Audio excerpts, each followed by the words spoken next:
Hello, welcome to the Marshall and Fredericks Sculpture Museum at Saginaw Valley State University. We're delighted you're here today. Today we're going to not only see the Marshall Fredericks Sculpture Museum, we're also going to see a wonderful exhibition titled Pewabic Pottery, Patronage, Private Residences, Public Buildings, Sacred Spaces. We're also going to meet and talk to Dr. Thomas Brunk, the guest curator of this very special exhibition.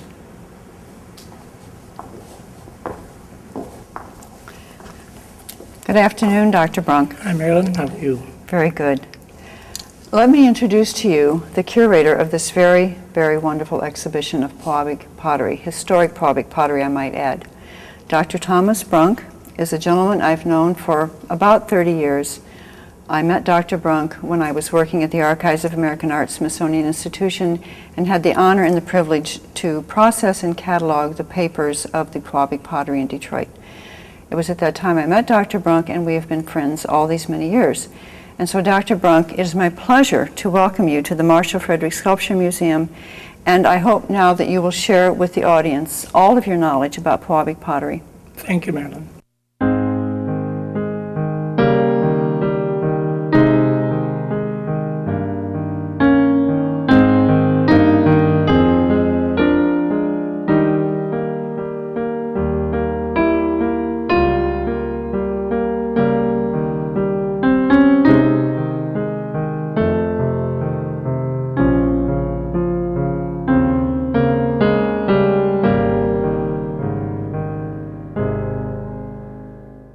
Welcome to the exhibit of Pewabic pottery here at the Marshall M. Fredericks Sculpture Museum. Pewabic pottery was an international manifestation of the arts and crafts movement in Detroit, Michigan, and is the result of a collaboration of two talented individuals, Mary Chase Perry, later Mrs. Stratton, and Horace James Calkins. Horace Calkins was born in 1850 in Oshawa, then part of the British Empire, and started out in the dry goods business, coming to Detroit in 1870. He became involved with the dental supply business, and through that, in the interest of making kilns for dentists to fire porcelain teeth and inlays. That expanded into a business that also included furnaces and kilns for china decorators to do work in overglaze china decoration.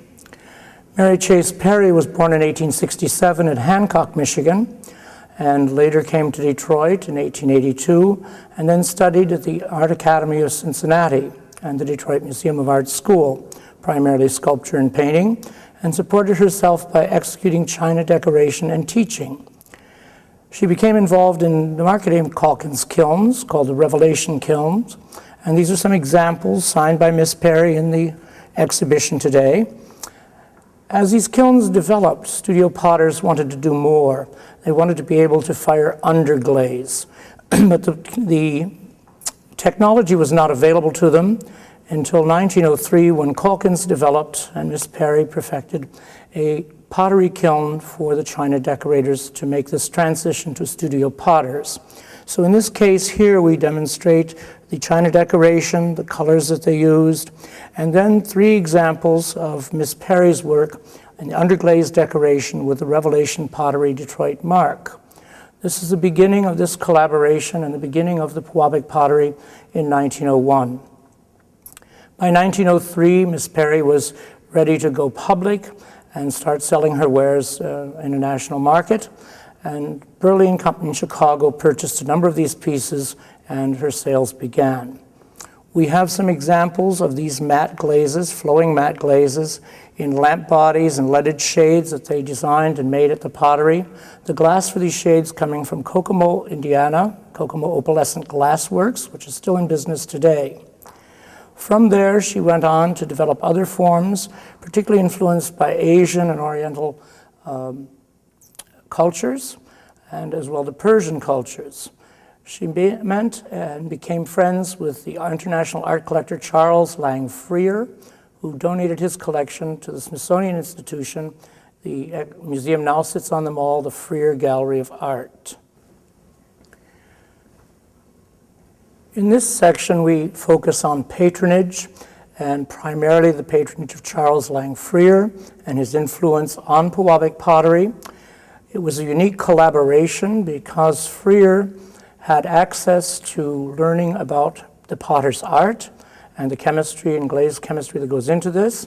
And Mary Chase Perry and Horace Calkins had access to Freer's collection of ceramics. Freer acquired the Peacock Room, painted by James Abbott McNeill Whistler, for his collection in 1904. And at that time, Mary Chase Perry made this peacock vase on the far right of me, in commemoration of that, with peacocks under glaze. There is a gourd-shaped tobacco jar that she made for Mr. Freer. That's featured in some early photographs. And what happened with the iridescent glazes is that Freer brought to the pottery some shards of Babylonian luster, what he called Babylonian luster, and challenged Miss Perry to reproduce the surface condition as though the pot had been buried in the earth for centuries. She did this and developed 6 iridescent glazes, and we show some very early examples, including some sample pieces and what she called her first iridescent, 1906, and by that meaning her first successful iridescent. We will later go and see some of the other pieces as these evolved. One of the very early ones, probably about 1903 or 1904, is this piece here, beginning to show the iridescent, the copper red iridescent inside here. There are also some tiles in this cabinet, reminiscent of the tiles that she made for Mr. Freer's gallery fireplace at his home in Detroit, Michigan. This small section deals with an important part of Pewabic's early production, which was the lamps and leaded glass shades that I mentioned before. It was discontinued by 1910. They were moving on to more exciting things for them, which was the advent of tile works and continuing their arts and crafts mission and creating beautiful things for everyday living. This small lamp here is about 1904. It's the Kokomo opalescent glass in the shade. Here are some other examples of smaller lamps. They were called electrolier.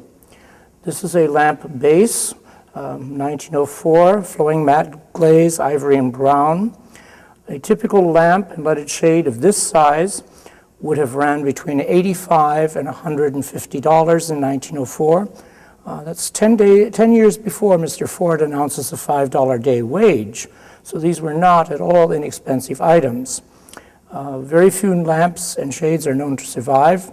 In the case of this one, the family had this lamp until the mid-50s. It had its leaded shade on, but as the decorating styles changed, that shade was disposed of in favor of a silk cloth shade. We have some examples of the sketches that appear in the Pewabic Pottery's day books, which was a daily record of their sales that occurred, and also some other photographs of the interior of their first studio on Alfred Street in downtown Detroit. And this is the fall of 1904. Curiously enough, the plate that you see up against the wall is a 1904 freeform plate. Again, it's kind of remarkable for the time period. It's a heavy porcelaneous clay body, which Pewabic started out using, again, coming from the idea of porcelain teeth and working at high temperatures. That eventually gave way to some of the later work, particularly the iridescent pieces, which were not so highly fired.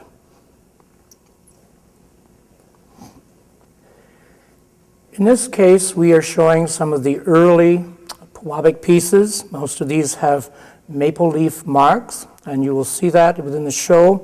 There are examples of the marks from the various pieces that we have exhibited with the piece. So the curators and collectors and people interested, dealers as well, will have some examples to look at.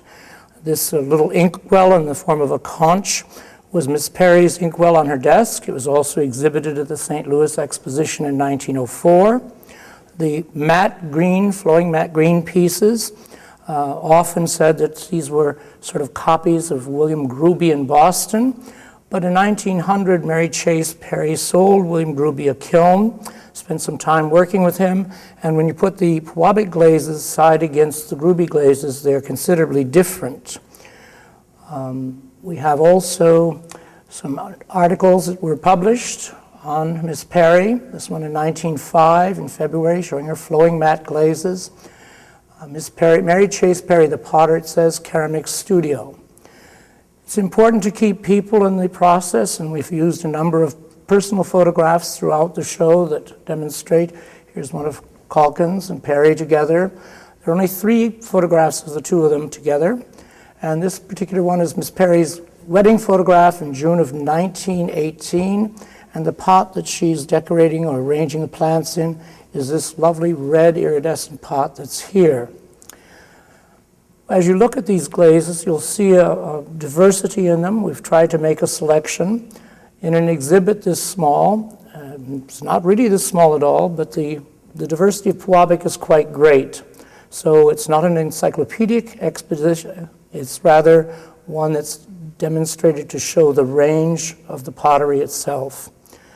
And in that, we move now from these early glazes to the softer, more bright iridescent glazes for which Mary Chase Perry and Pewabic pottery are perhaps best known.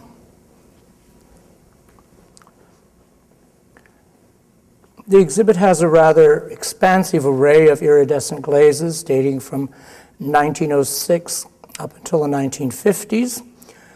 At the time that Mary Chase Perry and Horace Calkins were working in the beginning, all of these glazes had to be made from scratch. Today, studio potters buy frits and add to that their colorants to create their glazes. Very few make their own glazes from scratch. So these are rather unique and individualistic pieces. Their purpose was never to standardize their wear. They never published a catalog of their tiles or their pots, and glazes were frequently named after customers for whom they were made. Blue was Mary Chase Perry's favorite color, and it was often said that she had 2 dresses, both of them were blue. Her garden in her personal home was planted in blue flowers, and so the blues are very, very brilliant. They start usually with this blue matte 201 glaze, which is fired, and an iridescent glaze is then put over top of it to create these examples that you see here.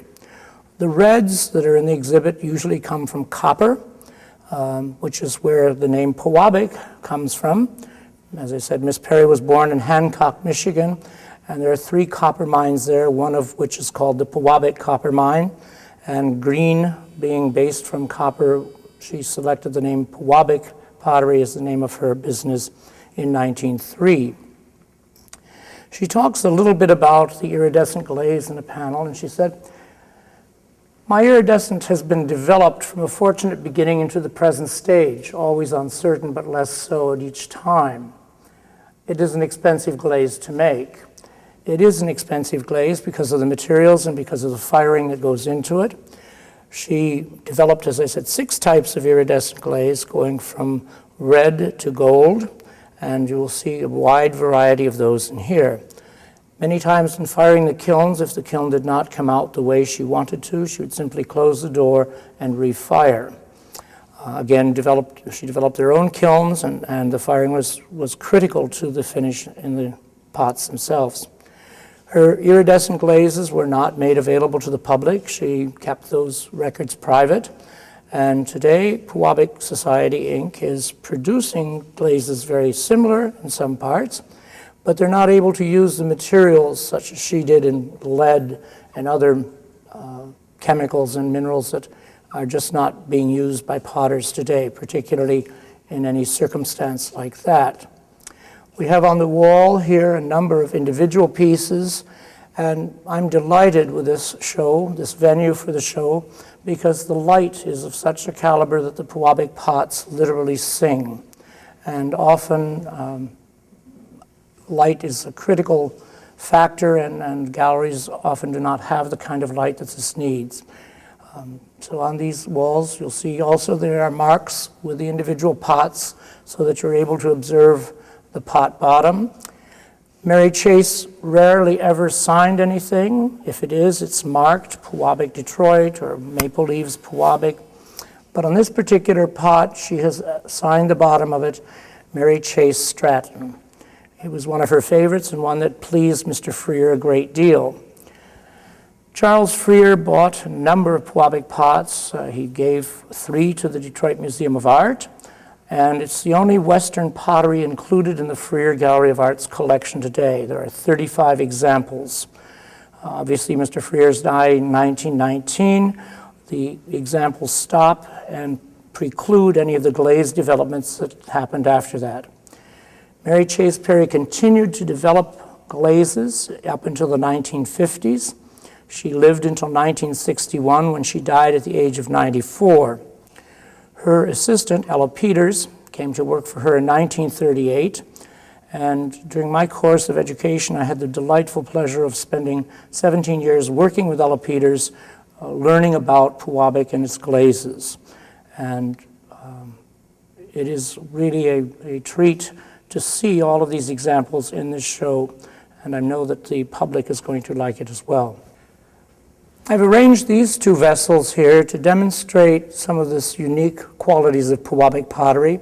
I spoke earlier about this piece, the blue matte 201 glaze, and spoke about the iridescent glaze being put over top of it.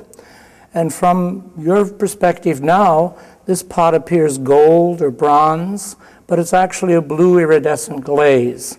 It's a rather magnificent glaze, and when I turn it to another angle, you can see the blues that are in this pot. And it has the blue 201 matte glaze first, fired, and then glazed a second time with an iridescent glaze to give it this bright gold finish. Now, many times Mrs. Stratton didn't hope for that bright gold. She wanted a more matte gold, and she would treat the glaze accordingly. This is one of the characteristics that makes Pewabic quite unique.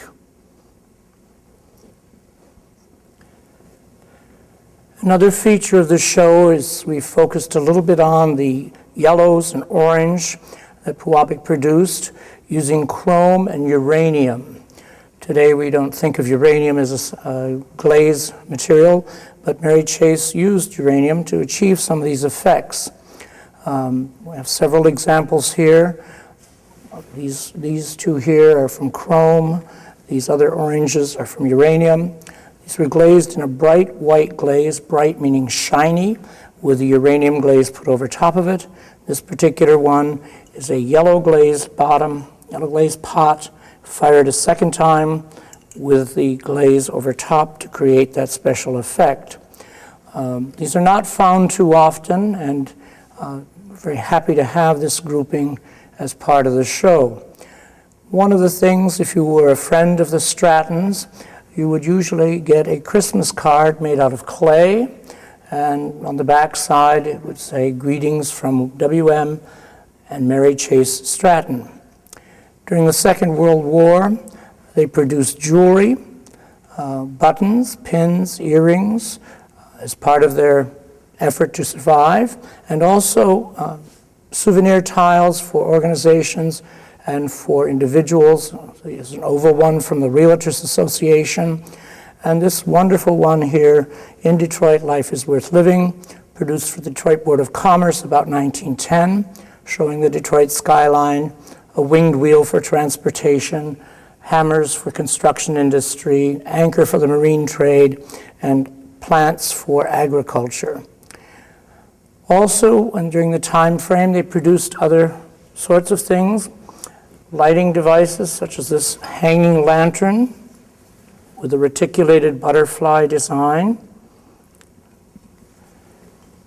and cigarette boxes or jewelry boxes with lids, very decorated, very highly glazed during the late 1940s and early 1950s. Even some bowls from the 30s, quadrifoil, with beautiful glazes, sometimes different glaze inside and another glaze out. Again, we have some of the marks on these various pieces for you to see. I mentioned before that Pewabic pottery expanded into tile making, both for public and private spaces and sacred spaces as well. And we highlight just a few of those in this show. We have some pieces from the Scott Fountain on Belle Isle in Detroit, a pair of seahorses, a plaque from the Griswold House Hotel Bar of 1910 with two monks toasting themselves, and a tile that was used in Cass Technical High School in Detroit, 1917. And in this particular one, the two monks are back to back as though contemplating their glass of wine. This was an early tile installation from the Michigan Art Building, now demolished, with 1-foot square tiles showing a panoramic scene in the background of the fireplace itself. We'll spend a little bit of time and look at 4 private residence installations. There are many, many tile installations beginning in the year 1907, going up to 1966 when the Pottery closed and was given to Michigan State University. An interesting thing about Pewabic, we saw how expensive it was with the lamps and shades, that in all of the years of Pewabic's existence, 1903 to 1966, the total gross sales, pottery, tile, clay, glazes, everything, did not exceed $1,200,000. In comparison, a pottery like Rookwood in Cincinnati in 1929 alone sold nearly $1 million in pots that single year. So Pewabic is a rare commodity. Let's have a look at some of the residential designs. In the exhibit, we selected 4 residential designs, one of which is open to the public. The other 3 are private. On my far right is the entertainment room of the Dodge Gray House in Detroit's historic Indian Village. The house was built by John Dodge for his daughter's wedding present, and the tiles above the fireplace denote various forms of entertainment in the 4x4s and a history of dance in the oblong panels. They are largely unglazed, oxide-tinted tiles with iridescent individual 1x1-inch tiles set in place, which happens when there's a fire. The hearth sparkles from the 1x1 iridescent tiles. Next is the sunroom, garden room at Stan Hewitt Hall in Akron, Ohio, the home of the Seiberling family. And this house is now open to the public, so you can visit and see this sunroom. And it's a legend of the Well of St. Kin, and the young bride is holding a broken rock's egg from which the water pours out into the fountain itself. Another one in Detroit's historic Indian Village is the Roscoe B. Jackson House. He was vice president of Hudson Motor Car Company. The house is tiled throughout with Pewabic tile. The hallways, the sunroom, the fountain and fireplace, and this particular image is the library fireplace. Another that we chose was Cranbrook House, a 1920 fireplace for an edition that George Booth put on. George Booth was the publisher of the Detroit News, first president of the Detroit Society of Arts and Crafts, of which Miss Perry and Horace Calkins were founding members. And this is a lovely installation demonstrating the use of iridescent tiles, decorative tiles, and bands of gold 1x1 tiles to create the edge. Again, there were many we could choose from. These are some less likely seen, and we thought they would be appropriate in this exhibition. We'll now have a look at some of the work of some of the ecclesiastical work for sacred spaces that forms a fourth of our exhibit here. Pewabic's first ecclesiastical installation was that of the Cathedral Church of St. Paul in Detroit on Woodward and Hancock, and was designed by Ralph Adams Cram, Boston architect known for his Gothic revival and church building. Cram was also president of the Boston Society of Arts and Crafts. The church is a symphony in tile work from the narthex floor up to the sanctuary floor, and we have in this exhibit a tile sample made for the architect in 1908. It's well worth a visit, open to the public. The reredos were carved especially for the church, and the artwork goes throughout. The tile changes from unglazed oxide-tinted tiles coming in to these ivory browns in the choir floor to an absolute dark, bright blue iridescent tile on the sanctuary floor. And one reporter referred to this tile as starry as the skies of ancient Egypt. How they knew the skies of ancient Egypt were starry, I'm not sure, but the glaze name that stuck with that was Egypt Blue. Another church that was done in Detroit is Church of the Most Holy Redeemer. It's a Catholic parish church, and again, tile being used throughout the church itself. Mary Chase employed some of the same designs in the altar place, but in quite a different interpretation. St. Paul's being 1908 to 1912, Church of the Most Holy Redeemer, 1922 to 26. We feature in the exhibit also two sculptural pieces executed by Gwen Lux, a student of Mary Chase Stratton's at Pottery in 1927. These were for the North Woodward Congregational Church at Woodward and Blaine, now St. John's. Over the doorways is law in this lunette, and then over the baptistry is love. And these are oxide tinted and also slip decorated portions with iridescence used to highlight the sculpture itself. We also feature some tiles from St. Paul's, as well as one of the sketches from the sanctuary itself. From that, we're going to look at the work by Mary Chase Stratton's husband, the architect William Stratton, also a potter in his own right, and another potter that came to Pewabic, Alexis Laptev, a white immigrant, Russian immigrant, who graduated from architecture school at U of M in 1930, found himself in the Depression and no work, and ultimately lived 5 years with the Strattons and worked at the Pottery, creating his own designs and installations. William Stratton was also a founding member of the Society of Arts and Crafts, knew Miss Perry from the 1890s. During the course of their friendship, it was interesting that they didn't marry until 1918. He was keenly interested in the application of ceramics to architecture, and also the concept of dynamic symmetry or the proportional relationship to pots themselves. Some people have thought that William Stratton only dabbled in pottery because of the Depression and nothing to do with architecture, but actually he was already a consummate potter by the mid-1920s and exhibited on his own.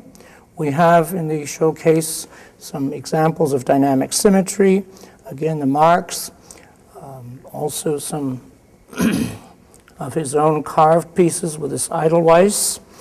He was a member of Detroit's Scarab Club, and in 1934 made this wonderful box for the Scarab Club in Detroit. The box has a scarab beetle on its surface, and as you can see is highly gold iridescent. Stratton worked usually with architectural designs. His pieces are usually signed, WBS or W.B. Stratton, and we have a highly delightful piece with great color that was signed 1932, W.B. Stratton for John Chalice, a friend of his. So it's quite a variation of the pieces that you're able to see of William Stratton's on exhibit in this show. As I mentioned, Alexis Laptev. We have two sculptural pieces. These are unfired, they were bisque fired, but they were not glazed. And quite probably because in creating this piece, Alexis used a Pewabic tile, test tile, to support the horse until it could dry, and apparently forgot about it and fired the test tile with the piece, and therefore made it less interesting to complete. Alexis did a number of sculptural things, garden sculpture, also a storybook fireplace for Cadillac School in 1933. I had the pleasure of knowing Alexis Laptev and learning from him and his time with the Strattons as well. We have another wonderful piece. You saw the early free-form bowl that was 1904. Well, here was a much later free-form bowl with a K4 glaze, blue glaze inside, and gold iridescence on the outside, dating from the 1940s. Again, Mary Chase Stratton believed that simple shapes live throughout the ages. She was also determined that people should be their own potters, develop their own formulas. And in 1945, she published a book called Ceramic Processes for learners to teach themselves ceramics. She developed the ceramics program at the University of Michigan and also at Wayne State University and taught at both of those schools, as well as teaching classes at the Pottery itself. We have in the installation panel at the beginning of the show a photograph of her with a monumental pot dated 1913 that she sculpted the design of the band when her first home was completed, designed by William Stratton. There's a black and white photo, and there's also a color photo of her at age 90 at Pewabic Pottery in 1957, celebrating the 50th anniversary in the building. As I said, Mary Chase lived until 1961, and when she passed on, Ella Peters ran the pottery until 1966, when the son of Horace James Calkins gave the pottery and its contents to the Michigan State University to operate as a ceramics center. By 1979, Michigan State had major cuts to make and sought to find a home for the pottery, and a group of ad hoc individuals formed the Pewabic Society, Inc., and in 1982, we're a nonprofit corporation, and Michigan State University deeded the pottery and its contents to the Pewabic Society, who now operates the building, making tiles, teaching classes, and running a museum.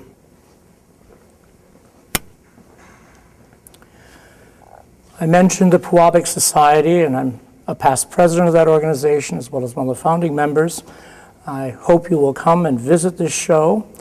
We have borrowed from private collectors and also from the Pewabic Society. I certainly would like to thank David and Tara Ciccatelli, Alvaro Jurado, David Spear, and some of the pieces that come from my collection as well. It's an opportunity to see pieces that have not been exhibited in some cases before publicly, and pieces that you'll rarely see again as they go back into private hands.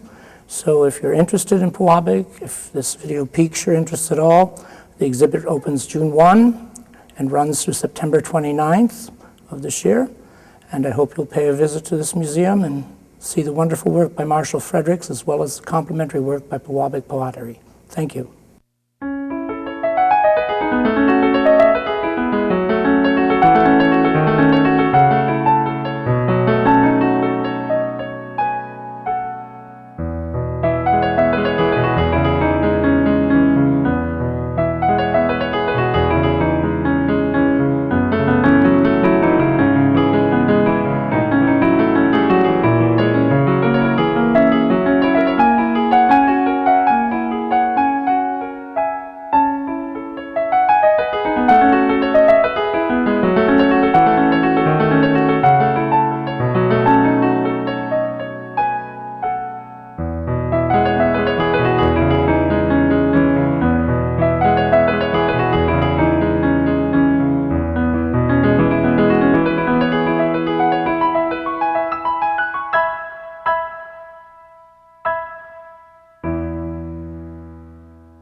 I hope you've enjoyed your tour with Dr. Thomas Brunk of Pewabic Pottery, Patronage, Private Residences, Public Buildings, Sacred Spaces exhibition here at the Marshall M. Fredericks Sculpture Museum at Saginaw Valley State University. The thing I think you will enjoy even more than what you just watched is to come and see for yourself this beautiful exhibition of historic Pewabic pottery at the Marshall M. Fredericks Sculpture Museum. One of the reasons we decided to bring this exhibition here is because these are two of Michigan's most cherished artists, Mary Chase Perry Stratton from Pewabic Pottery and Marshall M. Fredericks. They share quite a lot in common, actually. They both lived to be in their 90s. They both worked for many, many years in Metro Detroit and worked together, or I shouldn't say together, but at the same time for 30 consecutive years. And they both are what I would call architect's artists. Mary Chase Perry Stratton designed many, many tiles and tile installations for public buildings and sacred spaces. Marshall Fredericks was often asked by architects to collaborate with them in the creation of public sculpture in public buildings. A very good example of that is the Spirit of Detroit in the City-County building of the Wayne and Detroit City and County. And so I invite you to come to the Marshall M. Fredericks Sculpture Museum any day between now and September 29 to view this extraordinary Pewabic Pottery exhibition, as well as the Marshall and Fredericks Sculpture Museum. Thank you.